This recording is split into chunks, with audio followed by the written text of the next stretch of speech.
The 5:45 rule. If you miss it, she won't sleep. The cream will make her sick. The supplements expire on the 12th, and now all of it is your problem. That was Naomi, standing in her own living room.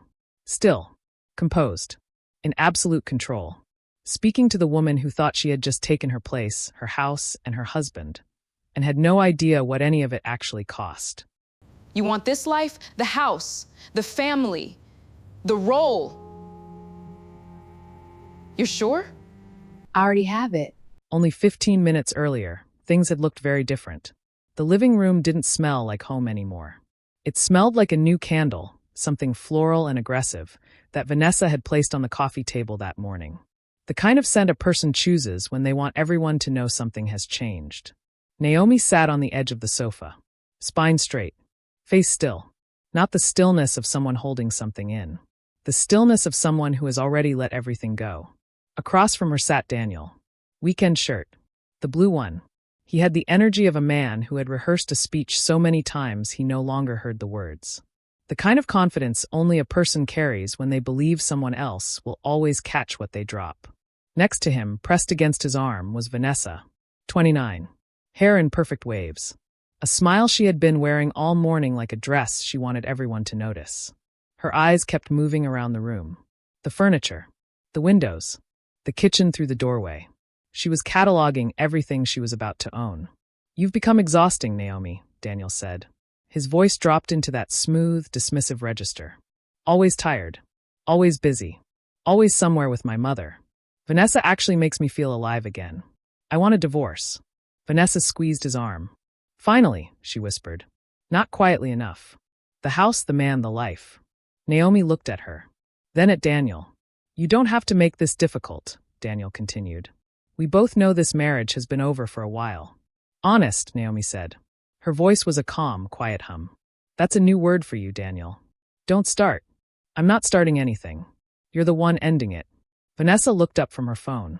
She smiled at Naomi with the kind of sweetness that is meant to look kind but smells like a threat. "I know this is hard for you, Naomi, but Daniel and I are really good together. I'm going to take great care of this house. I've already been looking at curtains. Something bright. Yellow. This place is so heavy." "Yellow," Naomi said. "It'll definitely highlight the things you haven't noticed yet." "There's nothing to notice," Daniel snapped. "It's a house. You keep it clean, you live in it." "A house isn't complicated," Naomi said. "What keeps it running is." Daniel leaned forward. "I'm being generous. Take the car and your personal things. The house stays with me. Vanessa and I will build something new here." Vanessa chimed in again. Bright. Chirpy. The kind of sound that grates like sandpaper on glass. "Honestly, Naomi, you should see this as a relief. All those hospital visits, the medications, all that running around for his mother. You look exhausted. Now you can rest. I'll handle everything from here." Naomi looked at her. "You'll handle everything?" "Of course," Vanessa said, touching Daniel's arm. "That's what partners do." Daniel nodded. "See, she gets it. She actually wants to be part of this family. Not just manage it from the shadows." "Manage it from the shadows," Naomi repeated slowly. "Is that what you think I was doing for 3 years?" She stood up. No fumbling. She reached into her bag, pulled out the folder, and held it up so the light caught the edge of the papers inside. "You want this life?" Naomi asked, eyes locked on Vanessa. "The house. The family. The role. You're sure?" "I already have it," Vanessa smirked. Naomi dropped the folder on the coffee table. "That crack. That sound." Vanessa flinched. "Then you have this too." Her voice dropped to a whisper that filled the room like a wave. 7 medications a day. 3 different times. Specific foods that block absorption. Specific foods that interact with the evening dose. Hospital appointments every 3rd Thursday. Blood pressure readings logged every morning before breakfast. Supplement drinks that expire monthly and need checking weekly. She looked at Daniel. "You have a mother who gets sharp between 2 and 4 in the afternoon because her energy drops and her pain rises. A mother who doesn't ask for help directly because asking reminds her she can no longer do things alone, which makes her angry, which makes her sharper. You give her a decision to make, not a solution, and her mood lifts." Daniel's jaw tightened. "You're making this sound impossible. I'm telling you what it is.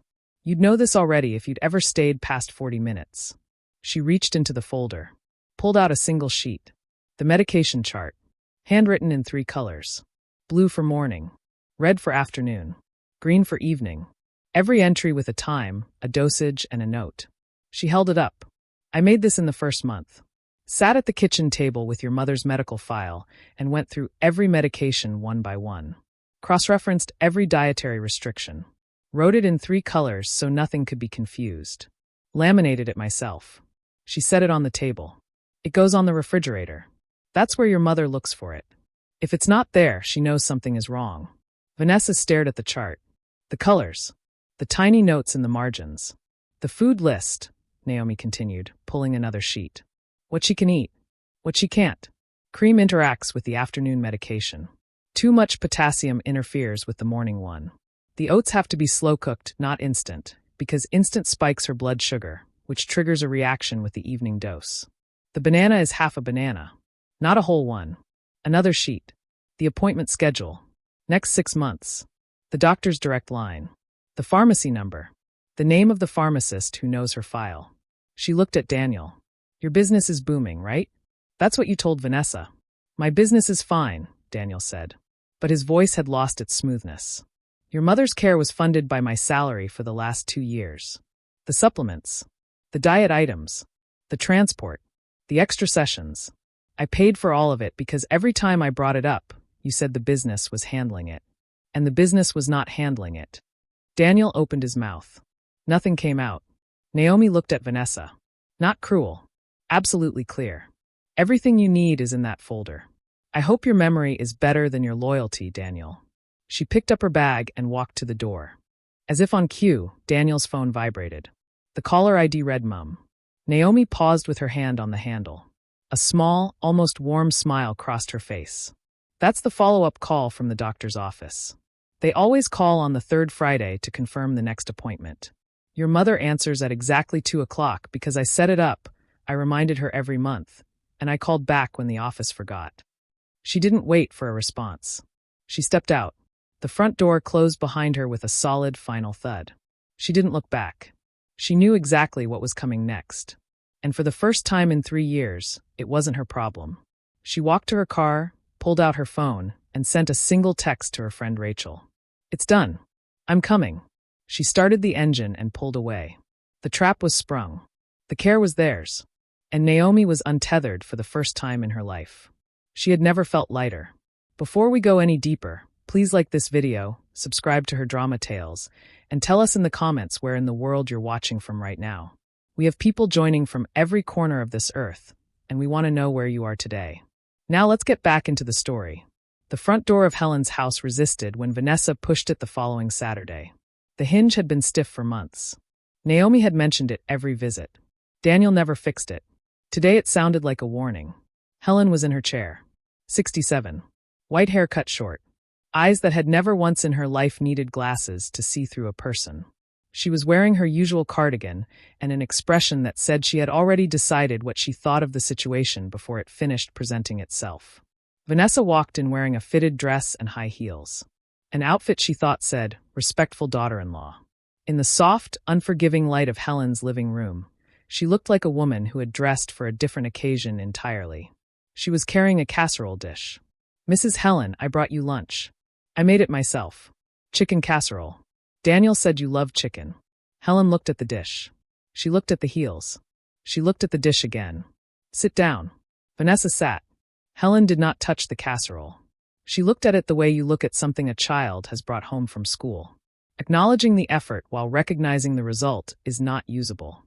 Where is Daniel? He had a work thing. He said he'd try to come by later. A work thing, Helen repeated. Flat. Dry. He's been very busy. But that's why I'm here.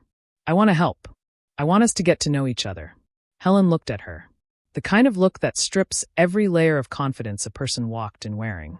So, you are the replacement. Vanessa's smile froze. I wouldn't say replacement.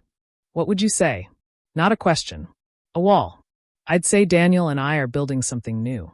Something new. Helen looked around her own living room. At the medication chart on the wall. At the glass of water on the small table beside her chair, set out 15 minutes early so it wouldn't be cold, because Naomi had taught her that. And in this new thing you are building, who is managing my medications. I have the chart. Naomi left it. I've been studying it. Studying it. How academic. And what have you learned? The blue ones are morning. The red are afternoon. The green. Evening. Yes. And what time are the evening ones? Vanessa's eyes moved to the ceiling. 7. 6:30. And why 6:30 and not 7? Silence. Because the evening medication needs to be active before dinner at 7. If I take it at 7, it hits my stomach with the food and causes nausea. Naomi learned this in the first 2 weeks. She noticed I was uncomfortable after dinner, went through the medication guidance herself, and adjusted the time. Without asking me. Without asking the doctor. She paid attention and she figured it out. The casserole, Helen said. What's in it? Chicken, cream, mushrooms. Cream. Just a little. I cannot have cream. It interacts with my afternoon medication. It has been in the file since the beginning. It is on the chart. The chart you've been studying. Vanessa looked at the casserole. Then at Helen. I didn't know about the cream. No, you didn't. Helen pushed the dish 1 inch to the side with her fingertip. Not dramatically. Just the way you move something that doesn't belong where it was placed. And the blood pressure monitor, Helen said. Where is it? Vanessa blinked. The what? The digital monitor. The one Naomi used every morning before breakfast. She logged the reading, compared it against the previous week, and flagged anything outside the range. It is in the drawer beside the kitchen sink. Have you used it? I didn't know there was a monitor. It has been in that drawer for 2 years, Helen said. Naomi ordered it herself after the doctor mentioned my readings were inconsistent. She researched 3 different models, chose the one with the largest screen because my hands shake in the mornings, and she taught me how to use it. Then she logged every reading in a notebook that is on the shelf above the drawer. Have you seen the notebook? Vanessa shook her head. Naomi used to bring me lunch every Thursday, Helen said. Slow-cooked oats in the morning. A specific soup at noon. She knew I couldn't have cream. She knew the banana was half, not whole. She knew cold water upset my stomach. She knew all of this, not because I gave her a list, but because she paid attention. She watched. She remembered. And every single time, there was something new she had noticed and adjusted for. Vanessa's bright expression was gone. In its place was the early stages of understanding. I can learn, Vanessa said. I just need time. Time. That is the one thing you don't have enough of, my dear. My appointment is in 12 days. The medication adjustment depends on 3 months of data someone has been logging every morning. Who is logging it now? Vanessa did not answer. The supplement drinks in the refrigerator. Are they in date? I think so. You think so? Naomi checked them every week. She checked dates, reordered before they ran out, and made sure they were at the right temperature. She never once handed me an expired supplement. Not in 3 years. Helen looked at Vanessa with those sharp eyes. You seem like a nice girl. But nice is not enough. Nice doesn't manage 7 medications at 3 different times with dietary restrictions. Nice doesn't log blood pressure every morning. Nice doesn't sit in a hospital waiting room for 4 hours every 3rd Thursday, drive me home, and make sure I've eaten before the evening dose hits. Naomi did all of that. Not because she was nice. Because she was paying attention. Helen stood. She used the arm of the chair. She did not give Vanessa the chance to help. You can go now. Take the casserole. I'll have toast. 3 weeks later, the house smelled like candles and confusion. Vanessa had been living there for 21 days, and the kitchen looked like a small war zone. Dishes from the night before in the sink. Shopping bags unpacked on the counter. The medication organizer shoved behind spice jars Vanessa bought to make things look organized. The chart was still on the refrigerator but slightly crooked. The magnet holding the appointment reminder card had been replaced by a decorative flower-shaped 1-2 week for the job. The card had slipped behind the refrigerator. Nobody noticed. Vanessa tried making Helen's tea twice. First time, wrong brand. Helen looked at the cup the way you look at a stranger who just walked into your house uninvited. Second time, right brand, but she boiled the water and poured it immediately. Too hot. Helen couldn't drink it for 15 minutes. By then it was cold. Cold upset her stomach.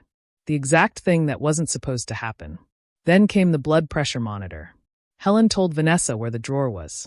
Vanessa found the device, turned it over in her hands, and stared at the screen. She pressed the button. Nothing happened. She pressed it again. The cuff inflated, but she had placed it upside down on Helen's arm, over the cardigan sleeve, which meant the reading was useless. It says 147/92, Vanessa said. Is that normal? It is not accurate, Helen said. The cuff is on wrong. Remove the sleeve. Position it 2 fingers above the elbow.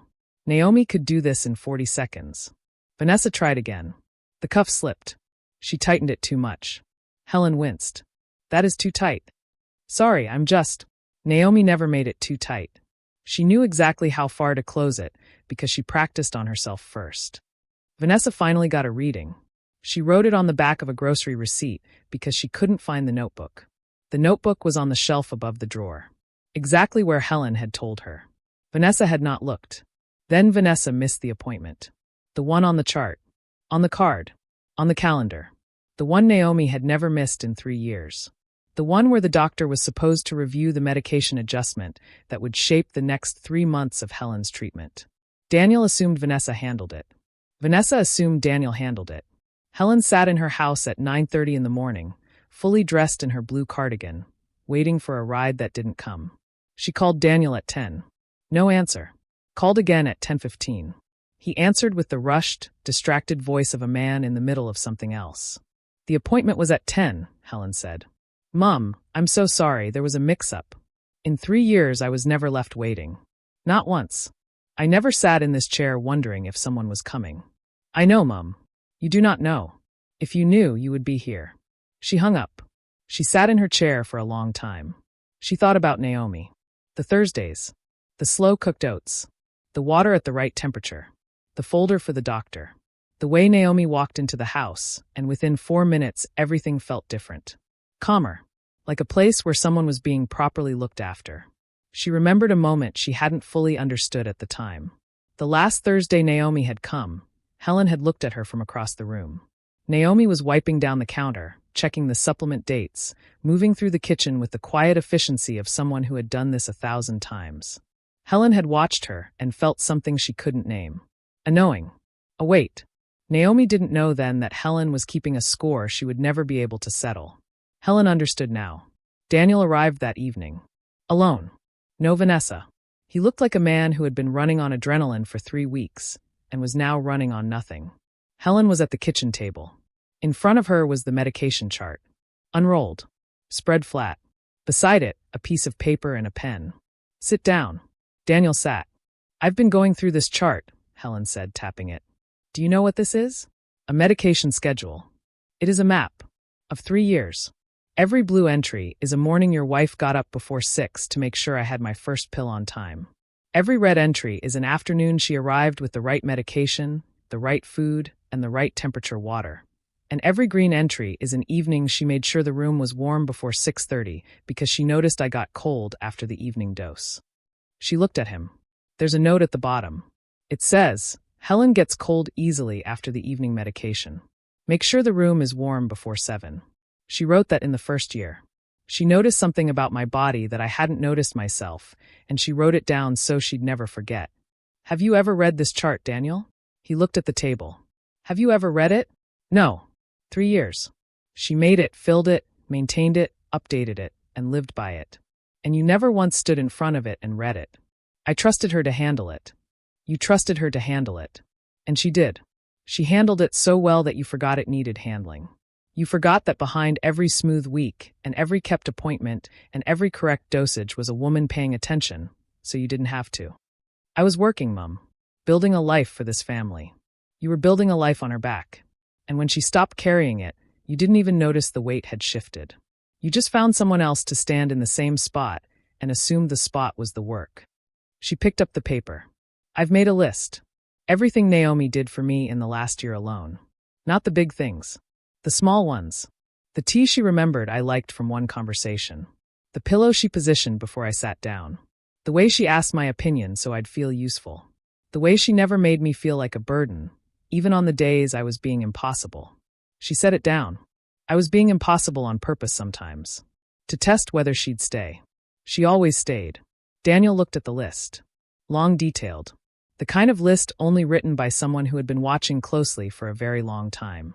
Your father was not a perfect man, Helen said. Softer now. But he showed up. He showed up when it was hard. When I was difficult. He didn't trade me in for a newer version when the work got heavy. He stayed. She looked at her son with an expression past anger. A mother seeing, with absolute clarity, what he had become. You traded a woman who learned my body better than I know it myself for a girl who brought me a casserole with cream in it. Daniel flinched. Bring her back. The words landed like a stone in still water. Bring Naomi back.